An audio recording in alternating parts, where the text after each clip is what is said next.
Thank you. And Nandamuri Balakrishna గారు, మా Aditya 369 hero గారు, చెప్పండి సార్, మీరు అంత బిజీగా ఉంటూ అంత పెద్ద పెద్ద సినిమాలు చేస్తూ కూడా ఆదిత్య 369లో మీకు కనిపించిన ఆ స్పార్క్ ఏంటి? అంటే సినిమాకి వేరియేషన్స్ అప్పుడే ఇప్పుడు ఆయన చెప్పినట్టు ఒక లారీ డ్రైవర్ ఒక పక్క, నారి నడుము నారి ఒక పక్క, ఇట్లా రకరకాల సినిమాలు చేస్తూ అంటే ఒక ట్రెండ్ సెట్ చేయడం. అంటే ఫస్ట్ అసలు చలనచిత్ర పరిశ్రమలో, ఈ భారత చలనచిత్ర పరిశ్రమలో ఒక కమర్షియల్ ట్రెండ్ సెట్ చేసింది ముందుగా నాకు జన్మనిచ్చి నన్ను అందరి గుండెల్లో ఆయన ప్రతిరూపంగా నిలిపిన యుగపురుషుడు. అలాగే విశ్వానికే నటన ఎలా ఉంటుందో చూపించిన నా తండ్రి, నా గురువు, నా దైవం, కారణ జన్ముడైన నందమూరి తారక రామారావు గారు. ఆయన నాకు ఇన్స్పిరేషన్ అండి. ఎందుకంటే ఇటువంటి వాటిల్లో అప్పుడు ఏదో ఒకటి కొత్తదనం మొదటి నుంచి కూడా ఆయన మంచి పండు వయసులో ఉన్నప్పుడు రాజు పేద డీ గ్లామరైజ్ క్యారెక్టర్ చేయడం, అదే ఇన్స్పిరేషన్తో నేను భైరవ దీపంలో మని కురుపి వేషం చేయడం, అంతకంటే ఘోరం అసలు. అందులో అయినా అంత కొంచెం నీట్గా, ఇందులో అయితే అసలు టోటల్గా హంచ్ బ్యాక్, ఒక కన్ను మూతపడిపోయి పళ్ళు బయటకు ఉండి అంటే అట్లా చేయడం ధైర్య సాహసాలు ఇచ్చింది ఆయనే నాకు. అటువంటప్పుడు ఎప్పుడు కొత్తదనం ప్రజలు కోరుకుంటూ ఉంటారు, డెఫినెట్గా వాళ్ళు ఉంటుంది, కానీ ఏంటన్నదే అది మనం ఎక్స్ప్లోర్ చేయాలి, అది ఇంపార్టెంట్. ఎందుకంటే దానికి ఒక సర్వే అంటే మనం ఒక ఆత్మ పరిశీలన చేసుకోవాలి. ఇంతవరకు చేసింది ఏంటి, ఇంకా ఏం చేయాలి, ఇంకా ఒక అదే యాక్టింగ్ అంటే నేను చెప్తుంటాను, అరవడమో లేకపోతే ఏడవడమో, ఒకరిని ఆనందపరచడానికి విసిరే నవ్వు కాదు. యాక్టింగ్ అంటే ఒక పాత్రలోకి, ఆ పాత్రలోకి అనుభవాలు మనకు తెలీదు, ఆత్మలోకి మనం వెళ్ళడం యాక్టింగ్ అంటే. సో అటువంటిది చేద్దాం, కొత్తగా చేద్దాం. అలాగే కృష్ణప్రసాద్ గారు, మన ముఖ్యంగా ఎస్పి బాలసుబ్రహ్మణ్యం గారు, ఆయన వెనకుండి సారథిగా ఈ చిత్రానికి వెన్నెముకై కృష్ణప్రసాద్ గారిని ప్రోత్సహించడం. నిర్మాత ఎవరన్నది కాదు, మంచి ఆలోచనతో వచ్చిన ఎవరైనా సరే వాడిని మనం ప్రోత్సహించాలి, కొత్తదాన్ని మనం ప్రజలు ఇవ్వాలి. మేము ఎప్పుడూ ఒక నిత్యావసర వస్తువులు లాంటి వాళ్ళం, అంటే ఎవ్రీడే ఒక కమోడిటీ. సో అది మనం ఇస్తూ ఉండాలి. మన తెలుగు ప్రజల్లో ఒక ప్రత్యేకత ఏంటంటే ఎప్పుడు కొత్తదాన్ని ఆదరిస్తారు. మొదటి నుంచి చెప్పుకొచ్చాను, నాన్నగారు మంచి పండు వయసులో ఆయన భీష్ముడి పాత్ర వేయడం ఏంటి, అటువంటి ఎన్నెన్నో సాహసాలు చేసి ప్రజల మన్నలను పొందారు ఆయన. అంటే ఆయన ఒక 10-15 సంవత్సరాల ముందు ఆలోచించేవారు. ఆయన ఒక రకంగా నిర్మాతలు కూడా ఏదైనా సినిమాకు యావరేజ్గా దాటితే కూడా ఆయన చెప్పేవారు, సలహా ఇచ్చేవారు, ఏమండి ఈ నెగిటివ్ ఎప్పుడు తాకట్టు పెట్టద్దు మీరు ఎక్కడ కూడా, ఇది ఎప్పటికైనా బంగారు గుడ్లు పెట్టే బాతు, దట్ ఈస్ ఎన్టీఆర్ అనేవారు ఆయన. అంటే ఆయనకు ఒక నిర్మాత బాగుండాలి, రేపు అది ఏంటి ఎవరు నిర్మాత వచ్చినా కూడా. సో అలా ఒక మంచి సినిమా చేస్తున్నాం అన్న ఒక సంతోషం. అలాగే నాన్నగారు సినిమాలు చూస్తూ పెరిగాను. సో నా కొట్టిన పిండి ఈ పాత్రలన్నీ, శ్రీకృష్ణదేవరాయలు అయితేనేమి, నాన్నగారు చేశారు 2 సినిమాలు. ఒకటేమో నాన్నగారు మన కిరణేశ్వరరావు కలిసి తలాన రామకృష్ణ. సో అవన్నీ ఎప్పుడు అవే చూస్తుంటాను, పాత సినిమాలు. అట్లోంచి మళ్ళీ కొత్తదనం వైపు కూడా నేను కూడా 25 సంవత్సరాలు కొన్ని సాహసించి చెప్పేస్తుంటా క్యారెక్టర్. మా డైరెక్టర్లు కూడా వాళ్ళు బాబు చాలా ఇక తరతిద్దాం ముందు, ఇది లేకపోతే ఎంతో ముందుగా ఆలోచిస్తున్నారు మీరు వద్దని. సో అలా నా ఇన్స్పిరేషను, ఆ ధైర్యంతో మంచి సినిమాని మనం చేయబోతున్నాం. అంటే చాలామంది అప్పటికంటే కూడా ముందు ఆలోచన చేసాం, ముందు జనరేషన్స్ని. Forward thinking. ఎవరు రేపు చూస్తారు, రిలీజ్ అయితే సినిమాని ఎలా ఆదరిస్తారు. ఎందుకంటే ఇప్పుడు నేను ఒక 2 జనరేషన్స్ కనెక్ట్ అయిపోయాను నేను. అది సినిమాల ద్వారా కానివ్వండి, లేకపోతే అన్స్టాపబుల్ ప్రోగ్రామ్ ద్వారా కానివ్వండి, అలా 2 జనరేషన్స్. అంటే నా కొడుకే కాదు, నా మనవాళ్ళతో కూడా నేను కనెక్ట్ అయిపోయాను. సో వాళ్ళకి ఇది కరెక్ట్ యాప్ట్ పిక్చర్ బాలకృష్ణది ఈ సినిమా. అన్ని సినిమాలు పిల్లలు కూడా చూస్తున్నారు, డైలాగులు చెప్తున్నారు. ఏది మా డాకు మహారాజు కానివ్వండి, లేకపోతే మా నేలకొండ భగవంత్ కేసరి కానివ్వండి, లేకపోతే అఖండ కానివ్వండి, లేకపోతే వీరసింహారెడ్డి కానీ.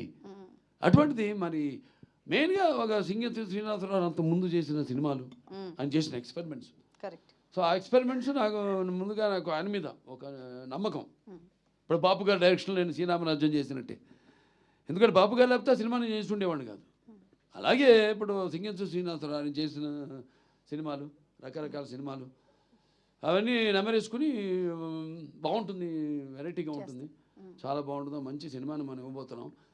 ఇప్పుడు అంటాను, ఇప్పుడు చాలామంది పద్మభూషణ్ వస్తే మీకు కొంచెం లేట్గా ఇచ్చారనుకుంటా. అంటే కాదు కరెక్ట్ టైంకి వచ్చింది నాకంటే. ఎందుకంటే మళ్ళీ ఒక మామూలు సెకండ్ ఇన్నింగ్స్ అంటూ ఉంటారు మన ఇండస్ట్రీలో. అది ఆ పదం మన వంట పట్టదు. లేదు, మనం సినిమాలు ఇచ్చాం, 3 సార్లు ఎమ్మెల్యేగా గెలిచాం. ఆ తర్వాత ఆహా అన్స్టాపబుల్ నంబర్ 1 ప్రోగ్రామ్గా నిలిచింది మన దేశంలోనే. మనకి క్యాన్సర్ హాస్పిటల్ ద్వారా క్యాన్సర్ రోగులకు మనం సేవలు అందించడం, ఇవన్నీ కూడా చూసుకుంటే అప్పుడు నేను క్యాన్సర్ హాస్పిటల్ చైర్మన్ కాదు ఒకవేళ ఇదివరకు ఏదైనా ఇటువంటిది ఇచ్చుంటే సరే రేపటి అంతే. ఇప్పుడు ఇందాక అన్నారు మాటల్లో కాకతాళీయమో యాదృచ్ఛికమోనని. సో అలా సినిమా కూడా ఇప్పుడు జనరేషన్ ఇప్పుడు రేపు చూస్తారు జనం ఎలా దీనికి ఎలా అంటే అందరూ ఆల్ ఏజ్ ఒక ఏజ్ బ్యాడ్. ఇప్పుడు దేనికి, ఎందుకంటే ముఖ్యంగా ఈ సినిమాకి గుండెకాయ శ్రీకృష్ణదేవరాయలు ఆ పాత్రే మెయిన్ కాన్సెప్ట్లో ఆ పాత్రను ఎన్నుకోవడం. ఇప్పుడు చాలామంది ఈ సినిమాని అంటే ఫ్యూచరిస్టిక్, ఇది ఫస్ట్ సైన్స్ ఫిక్షన్ ఫిలిం అట్లా చాలామంది ట్రై చేశారు. హిందీలో ఒక పిక్చర్ ముహూర్తం కూడా చేశారు సినిమా, ఇటువంటి సినిమా. దాన్ని షెల్వ్ చేసేసారు, తీయలేదు.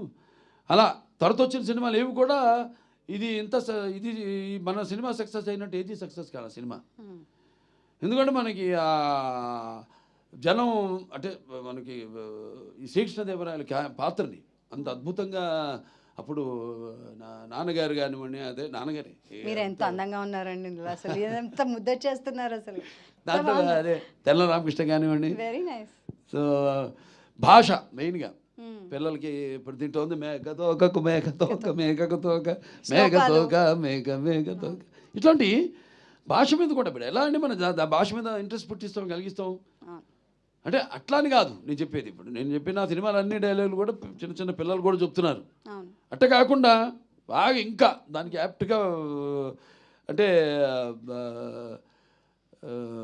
నేను అనేది విజువల్స్గా ఒక కాన్సెప్ట్గా కూడా ఇప్పుడు యూత్కి అంటే ఆ తర్వాత నెక్స్ట్ జనరేషన్ ఇది మామూలుగా టీవీలో చూసిన వాళ్ళని కాకుండా, లేకపోతే ఈ ఓటీటీలో చూసిన వాళ్ళని కాకుండా, ఓటీటీ లేదు టీవీలో.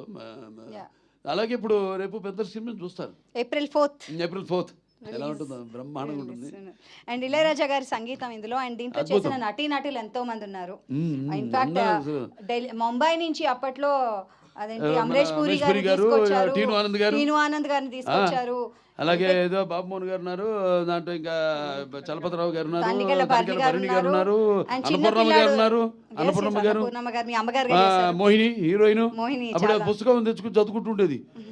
ఏంటమ్మా పుస్తకం తెచ్చి చదువుకుంటున్నా అంటే ఎగ్జామ్ ఏది ఇప్పుడు 11th మెట్రిక్ అనుకుంటా, +1. అలా తరుణ్ ఉన్నారు, రాశి చిన్న చిన్న పిల్లలు వాళ్ళు. చాలా మంది నటీనటులు అండ్ సంగీతం ఇళయరాజా గారి సంగీతం మాస్టర్ ఇళయరాజా గారు. అలాగే ఈ సెంచరీలు కొట్టి పిక్చర్ ట్రైలర్లు కూడా పెట్టడం ముందే అదే సార్ పాటకి మీరే నిర్వచనం. మనకి మంచి క్లాస్ సాంగ్, చాలా మంచి పాట, అన్ని అద్భుతమైన పాటలు, పద్యాలు. అవును, జానములే వరవీణములే జిక్కి గారి చేత పాటించటం అప్పుడు. అలాగే అయ్యాన్ని పాత సినిమాలు ఆయన గుర్తుకొస్తూ ఉంటాయి. అంటే నాన్నగారు రాజేశ్వరరావు చేసే రామకృష్ణ అయితేనేమి, మహామంత్రి తిమ్మరసు, అవన్నీ చూస్తూ పెరిగాం. కాబట్టి నేను చెప్పిన ఒక పాత్రలోకి వెళ్ళినప్పుడు అంతే ఆ పాత్ర ఆవహిస్తుంది అంతే. అది పర్సనాలిటీలోంచి కూడా చూస్తుంటాడు తేడా. రెండింటికి కృష్ణదేవరాయలకి మామూలు కృష్ణకుమార్ పాత్రకి ఉన్న పర్సనాలిటీలో కూడా తేడా వచ్చేస్తుంది. అది ఆటోమేటిక్గా, అది నాకు తెలియదు. అది ఆ పాత్రల్లోకి వెళ్ళాకే ఆ పాత్ర మనం చేస్తుంది నన్ను అంతే. ఒక నేలకొండ బలవంత కేసులు అయితేనేమి, లేకపోతే ఓ డాకు మహారాజ్ అయితేనేమి. సో ఎలా ఫీల్ అవుతున్నారు సార్ ఇప్పుడు? అంటే 30 ఏళ్ల తర్వాత April 4th ఇది రిలీజ్ అవుతోంది. ఇది ప్రీ రిలీజ్ ఫంక్షన్ అంట. ప్రీ రిలీజ్ కాదు, ఇది not re release, it's pre release. చిరస్థాయిగా మన చలనచిత్ర పరిశ్రమలో కొన్ని సినిమాల పేర్లు చెప్పుకుంటాం మొదటి నుంచి, మాయాబజారనో లేకపోతే మన నాన్నగారి సీతారామ కళ్యాణం లేకపోతే శ్రీకృష్ణ పాండవ్యం, అలా కొన్ని సినిమాలు ఉన్నాయి. ఆ సినిమా కోవలో నిలిచిపోయే సినిమా ఆదిత్య 369. దీని సీక్వెల్ కూడా రెడీ అయిపోయింది, మొదలు పెట్టేస్తాం. ఇంకా మొదలు పెడితే అంతే. నాకేంటంటే ఒకసారి మొదలు పెట్టేస్తే కృష్ణప్రసాద్ గారు కూడా ఆయన్ని ముఖ్యంగా మెచ్చుకోవాలి. ఎన్నో వ్యయ ప్రయాసాలు కూర్చి అసలు కాన్సెప్ట్ రావడం, ఒక సినిమా అంతకుముందు నిర్మాత అంతే ఆయన. శ్రీదేవి మూవీస్, అనిత గారు ప్రెజెన్స్, ఎస్పి బాలసుబ్రహ్మణ్యం గారు ప్రెజెన్స్, ఆవిడ నిర్మాత. స్టేట్ బ్యాంక్ ఆఫ్, అది ఎంత ధైర్య సాధనలు అసలు, అంత అద్భుతమైన సింగింతో శ్రీనివాసరావు. ఇప్పటికీ చూశారుగా 94 ఏళ్ళు ఎలా మాట్లాడుతున్నాను ఆయన. నన్ను అడుగుతుంటారు అప్పుడప్పుడు, ఏంటి బాబు ఎప్పుడు మొదలు పెడుతున్నా పార్ట్ 2 రెడీ డైరెక్ట్ చేసేయాలి అని. అండ్ ఈజ్ అప్డేటెడ్ వాటికి వాటికి టెక్నిక్ అన్నిటికి కూడా ఈజ్ అప్డేటెడ్. వాటికి హ్యాట్స్ ఆఫ్. మొదలు పెట్టాలి తొందరగా, ఉంది కథ రెడీ. అంతే. నేను ఆయన కూర్చొని ఒక పాత్ర వేస్తాను అందులో. నేను ఆయన కూర్చొని అన్ని ఫైనలైజ్ చేసుకున్నాను. కానీ ఒక రాత్రిలో రెడీ చేసాం సబ్జెక్ట్ పార్ట్ 2.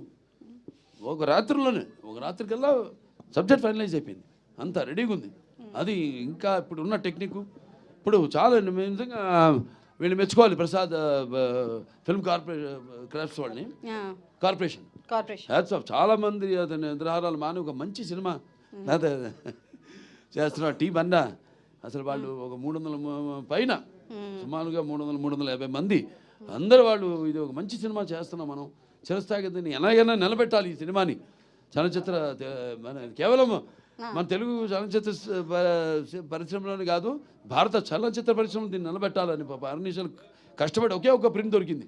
అప్పుడు ఇదంతా లేదు, డిజిటలైజ్ చేయడం. తర్వాత 2006లోనో 2008లోనో వచ్చింది అప్పుడు అది. అప్పుడు మేము గ్రాఫిక్స్ ఎలా వాడలేదు, యూమాటిక్ టెక్నిక్ వాడాం. చాలా కొత్త ఇప్పుడు వాళ్ళకి నేర్చుకోవాలి, ఖర్చు చాలా తగ్గించుకోవాలి సినిమా అన్నది. నిజంగా మనం వాడిన టెక్నిక్ ముందు గ్లాసు పెట్టి కబీర్లాలు, దానికేమో మ్యాట్ పెయింటింగ్ కాకుండా మళ్ళీ బుక్స్లోంచి ఫోటోగ్రాఫ్స్ కానీ కట్ చేసి అవన్నీ అంటించి మళ్ళీ దానికి మినియేచర్సు ఇవన్నీ రోజు 2 షాట్లు తీసేవాళ్ళం. టాక్ డిస్మాంటిల్ చేసేసి అప్పుడు క్లోజప్స్, మిడ్ షాట్స్ తీసుకునేవాళ్ళం. చాలా అంటే చాలా 3 కెమెరామెన్లు దీనికి, శ్రీరామ్ గారు, అలాగే మన విఎస్ఆర్ స్వామి గారు. అందుకే ఆ తేడా కనపడుతుంది మనకి. అంటే కన్వెన్షనల్ ఫోటోగ్రఫీ, దాని తర్వాత లేటెస్ట్ బౌన్స్ ఫోటోగ్రఫీ ఏదైతే శ్రీరాము, పిసి శ్రీరాము లేకపోతే కబీర్లాల్ గారు వాడారు, అద్భుతం. సో 4th ఏప్రిల్ అందరినీ ఒకసారి మరోసారి మీ పిల్లలతో అందరితో వచ్చి చూడాలని మీరే చెప్పాలి అందరికి. బికాజ్ యు ఆర్ చూస్తారు, మీరే భుజం మీద అంత కాన్ఫిడెన్స్ నాకు. ఎందుకంటే ఇప్పుడు అప్పట్లో చేసాం, అది నేను చెప్పినట్టు చిరస్థాయిగా ఉండిపోయే సినిమా ఇది ఖచ్చితంగా. ఇక ఎక్కడి నుంచి ఇక ఈ సినిమా చూస్తూనే ఉంటారు, ఇక జనరేషన్స్ టు జనరేషన్స్ నిర్విరామంగా ఫర్ ఎవర్. అంతే చాలా ఎంతో కష్టపడ్డారు. అందరికీ నా అభినందనలు తెలియజేసుకుంటా, కృతజ్ఞతలు తెలియజేసుకుంటాను. To restore the film, restore చేయడం అనేది మేము చాలా కష్టమైన దీంతో క్రాఫ్ట్స్తో కూడుకున్న. అవును, గత 3 నెలల నుంచి దానికే వర్క్ చేస్తున్నారు. 8 months నుంచి. I'm sorry sir. సో 8 నెలల నుంచి చేశారంటే ఇట్స్ రియలీ గ్రేట్. మళ్ళీ ఇది తెలియదండి, రీబార్న్ అన్నట్టు చెప్పాలంటే ఈ సినిమా గురించి ఇప్పుడు తెలుస్తుంది. అప్పుడు కొంతమంది చూశారు కానీ ఎవడు చేసినా కూడా ఎవడు అది కాల అనుకున్నంత వరకే, అంతేగాని ఏది జరగల ప్రాక్టికల్గా. ఇక ఈ సినిమా ఇవాళ మాట్లాడుకుంటారు మొత్తం మన ఇండియన్ ఫిలిం కమ్యూనిటీ మొత్తం కూడా ఈ సినిమా గురించి మాట్లాడుకుంటుంది రేపు రిలీజ్ అయ్యాక సినిమా గురించి. ఖచ్చితంగా no doubt about it. Telugu వాళ్ళ గొప్పతనం, మన వాళ్ళ తెలుగు వాళ్ళ ముందు చూపు. ఖచ్చితంగా forward thinking. Thank you so much అండి. ఇట్స్ ఎ ప్లెజర్ మిమ్మల్ని ఇలా కలుసుకోవడం. అందరు కూడా నా విశ్వావసు సంవత్సరం శుభాకాంక్షలు తెలియజేసుకుంటున్నాను అందరికి. Ugadi thank you so much. అంటే ఉగాది అంటే ఉరకలు వేసే ఉత్సాహం, ఉగాది అంటే ఉప్పెనలో ఉప్పొంగే ఒక కవిత్వం. అలాగే అందరు కూడా భగవంతుడు అష్టేశ్వర సుఖ సంతోషాలు భోగభాగ్యాలు కీర్తి ప్రతిష్టలు శ్రీ సంపదలు ఆయుర ఆరోగ్యాలు సంపూర్ణ ఆయుష్ నవగ్రహాల అనుకూల్యం ప్రసాదించాలని మనం ప్రార్థిస్తున్నాను. థ్యాంక్ యూ సో మచ్ అండి. అండ్ అనిల్ గారు మాట్లాడుతూ అన్నారు. అండ్ ఫస్ట్ ఆఫ్ ఆల్ నాకు ఈ వేదిక